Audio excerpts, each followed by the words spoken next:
I'm going to show a Kurz and Allison print that was produced here in Chicago. This is actually a reproduction for those who are going to be specific about it. But nonetheless, Kurz and Allison did a large number of Civil War scenes, Yes. and they were very popular. Yes. Part of it is because that a wife would allow this on a wall because you're not seeing a brain shattered all over the place. Exactly. And you're not going to see the guts coming out. It's kind of sanitized and almost Victorian in that regard. You say Yes. that beneath everything was a cauldron. People were talking about it, but not on their walls. No. And so this is, but you get to the point here of why no illustrations in your book. You do say that photographers and artists colluded in stopping short of the complete disclosure of combat's brutal truths. Yes. What must that be? I mean, did they really collude, or was that just they wanted to be able to? First of all, the sensibilities of the populace, and this is the first time they were seeing photographs Yes. of the dead in Yes. the windows of photographers' galleries, and they were as well reading some sanitized versions, and the prints were certainly that, because you can't put that up on the wall. You can't read Dostoevsky all the time. And so Vietnam, I remember how sitting at dinner table and watching Khe Sanh fall. Right. And seeing that was the impact that came into us immediate. And I think even though it had to be the woodcut from a photograph in a journal, would still be fairly hard-hitting to the populace. I think the imagery, and since we're such an image-driven society, and I understand what you're saying here that someone like Emile Zola or others Yes. can so well show the horror of war in the mind through the written word, and I agree with that. But I think the imagery has to go with it to some extent, enough that the populace will look at it and then through the words understand. Yeah, I think that's a very subtle and sophisticated point you're making, that the person who wants to show the reality must not go too far. In fact, it's something we wondered with this book. Does someone want to read that an officer hit by a mini ball across the bridge of the nose was blinded and blood was pumping 3 feet in spouts from the sockets? And the photographer and war artist, as you say, face the same dilemma. How far do we go? I suppose it frustrates me a little because as a historian, I want it all. Whereas, as you say, maybe if you go too far, you lose your power with the audience. And we can become jaded if we go too far. Oh yeah, there's another photo of guts being, spread across the shrubbery. Yeah. So I think you make a very good point. And, we're all creatures of our time. It's quite possible that my frustration with the careful sanitization today, we don't see the missing limbs, we don't see the body bags. Well, we've sanitized death in our own lives. Oh, we have. I mean, we're so far away from the death of even our relatives. Yes. That they used to be dying in our homes, upstairs, whatever. And so we're sanitized almost completely that way as well. I couldn't agree more. So it's hard to take it in the war. We expect it. We know it's there, but... Yeah. Yes, but that's why I think your book is so useful. Because it really does put us back to what it is, so we remember when we're reading the more sanitized books that we do remember, this guy was hit in the head. It says that. Now I can remember that his brain was oozing out. Yes. I still... I kind of lost a battle here. I suppose we all lose many in the course of a lifetime. I wanted illustrations, but the weight of opinion was against me on this, that it was felt that they would not add to the wonderful voice of the person suffering. I've been visual all my life. I mean, My parents went to the cinema 2 or 3 times a week, took us, so I love visuals, but I was overruled by a majority of the team, so... Well, it doesn't harm the book. It Thank doesn't, you. because the storyline and the amount of interesting and new voices that Yes. come through here, They're great. I think keep this going and reminds us what we have to remember. Yes, I agree, and they are great. I mean, this is really the motive force for the book, that these people, ordinary people, deserve to be heard, and as I said in the preface, I do not correct them, their grammar, and that dreadful word in parentheses, sick, all over the place, S-I-C. I don't do that because their emotions are so genuine. Their pain is so immediate when you bring them back from the library table that they deserve to be heard as they wrote it. Did the I was thinking about this. You don't have a great deal on sanitary fairs in here, and No, I don't. But were they effective at all in helping the families of these soldiers who have been brutalized and are gone?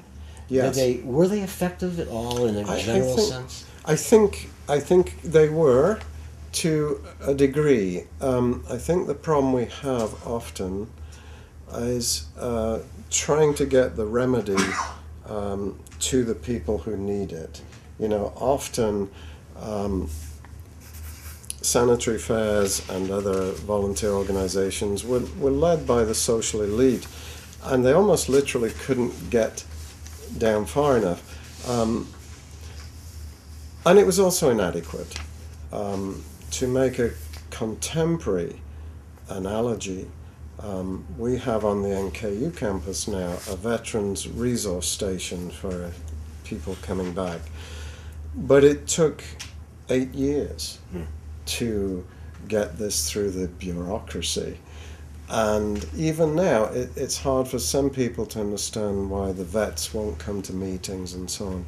So the outreach is difficult, and the outreach to families was difficult. Many wanted help, but some rejected charity, some didn't know how to, apply for it. I'm going to put you to work for a moment. Yes. Signing some books for Right. the fine people out there. Right. And we have them all set. You can just open up and sign. Right. And I'm going to, in the meantime, thank some of those people. Not everyone. I have other questions I want to get to, and that's the content of this is what we need and want.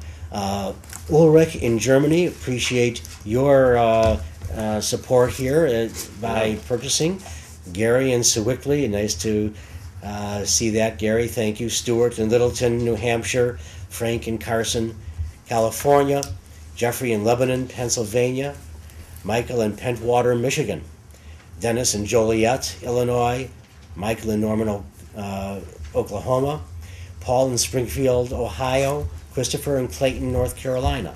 The Smith family is always in Florida. We thank you. Mark in Janesville, Wisconsin. Dan in Downers Grove, Illinois. Mark in Greenwood, Indiana. Roy in Lebanon, Tennessee. John in Kenny, Iowa. Doug in Louisville, Kentucky. We thank all of you and more for your support by purchasing a book and also being with us here today.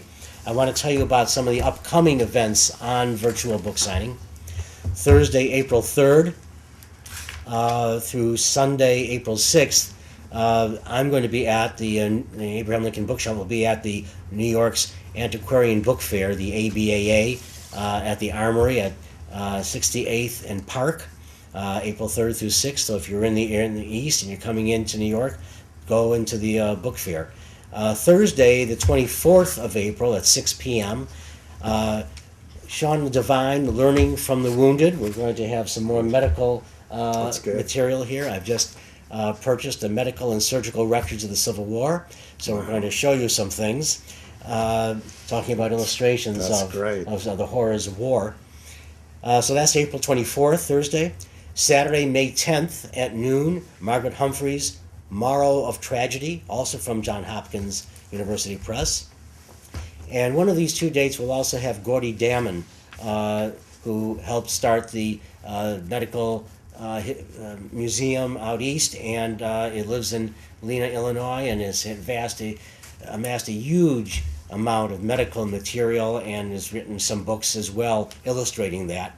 So he'll be on. Saturday, May 24th at noon, William Blair with Malice Towards Some, and John Barr, Loathing Lincoln. Okay, we've put Lincoln on a pedestal here for many, many a year. We're now going to try to tear him down a little bit, or at least show how others tried to do the same. June, we're hoping to have Thomas Horrocks of Lincoln's Campaign Biographies. Very fascinating little book, by the way. And also watch for David Powell's new book on the Chickamauga campaign coming here to virtual book signing. In the fall, I understand we haven't even hit spring yet, but Harold Holzer is going to be here on a super book, Lincoln in the Press. And this is going to be an interesting book. Jonathan Sarna on Lincoln and the Jews, and Timothy Smith on the Battle of Shiloh. That'll be coming up in the fall. When officers mismanage themselves on the front line, Yes. it turned out the soldiers got in the neck, literally. Yes. What was some of the problems that mismanagement from the officers had?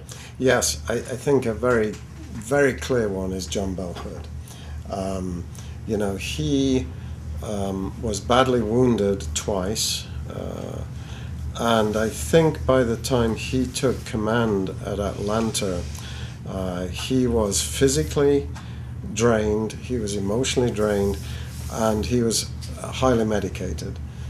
And he had been, as we discussed earlier, an exponent of the offensive. I would call it even the reckless offensive. And I think his soldiers suffered terribly.